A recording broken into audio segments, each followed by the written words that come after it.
আলাইকুম, সবাই কেমন আছেন? আলহামদুলিল্লাহ ভালো আছি।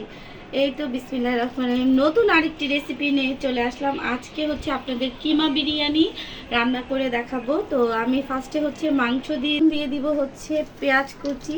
এই তো এখন হচ্ছে দারচিনি, এলাচ, লং, তারপরে স্টার নিয়েছি, চিলি কাবাব নিয়েছি, শাহি জিরা, সাদা গোলমরিচের গুঁড়া, এটা হচ্ছে জিরা, এটা হচ্ছে গরম মশলা পাতি। বিসমিল্লাহ, সব কিছু একসাথে দিয়ে দিলাম। দিব লবণ, লবণটা তো স্বাদ মতো, আর দিয়ে দিচ্ছি বিরিয়ানির মশলা। তো এখন সব কিছু একসাথে সুন্দর করে হাত দিয়ে একটু মিশিয়ে নিব। দিয়ে দিচ্ছি তেল, আর এখানে হচ্ছে কাঁচামরিচ অ্যাড করব। আপনারা দেখেছেন আমি কোনো লাল মরিচের গুঁড়া দেইনি। এখন হচ্ছে চুলাটা ধরিয়ে বসিয়ে দিব। পেস্ট দিতে ভুলে গিয়েছিলাম, তো এখন হচ্ছে আদা রসুনের পেস্টটা অ্যাড করে নিচ্ছি। এইটা এখন চুলাটা ধরিয়ে ঢেকে রান্না করব। আমি হচ্ছে এখন এখানে টমেটো অ্যাড করে দিব। এই তো এখন হচ্ছে একটু মিশিয়ে নিব সুন্দর করে। আমি আলু বখরা আর কিশমিশ দিয়ে দিচ্ছি এই পর্যায়ে, আর দিয়ে দিব বেশ খানিকটা বিসমিল্লাহ কাঁচামরিচ। আর এই রান্নাটা একদম অবশ্যই কাঁচামরিচ দিয়ে করব, আপনারা দেখেছেন। এখন সুন্দর করে একটু মিশিয়ে আবার ঢেকে রান্না করব। আর এখানে কোনো পানি দিইনি, কারণ আমি এই পানিটা দিয়ে হচ্ছে মাংসটা কষাবো। তো এই তো কষানো হয়ে গেছে প্রায়। এখন সুন্দর করে নেড়ে চেড়ে তারপরে হচ্ছে আমি এখানে মালটার রস দিয়ে দিচ্ছি। বিসমিল্লাহ, অবশ্যই আপনারা মালটার রসটা দেওয়ার চেষ্টা করবেন, কারণ কিমা বিরিয়ানিতে মালটার রসটা অবশ্যই দিতে হয়। দিলে খুব ভালো একটা স্মেল আসে আর খেতেও দারুণ মজা হয়।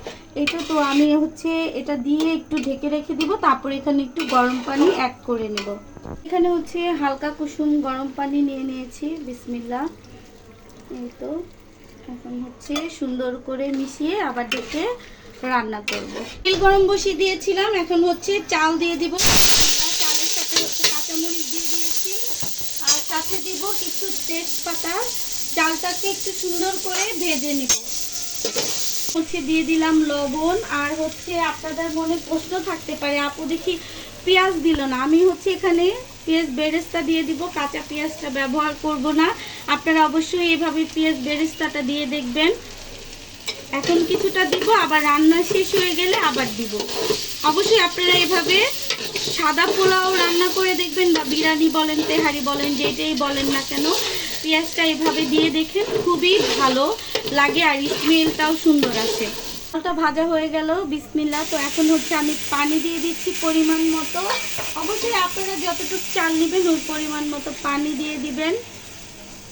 এই তো এখন হচ্ছে পানি দিয়ে তারপর একটু ঢেকে রান্না করব। আর সাথে দিয়ে দিব এই যে দুধ। বিসমিল্লাহ, এখন হচ্ছে ঢেকে রান্না করব। এটা হয়ে গেল। এখন হচ্ছে বিসমিল্লাহ মাংস দিয়ে দেওয়ার পালা।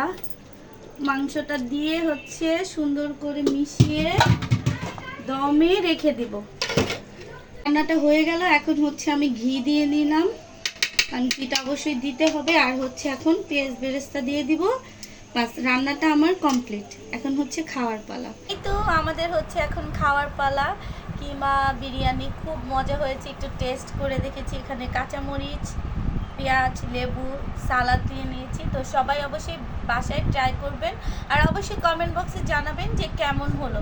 সবাই ভালো থাকবেন। আজকের মতো ভিডিওটা এখানেই শেষ। আসসালামু আলাইকুম।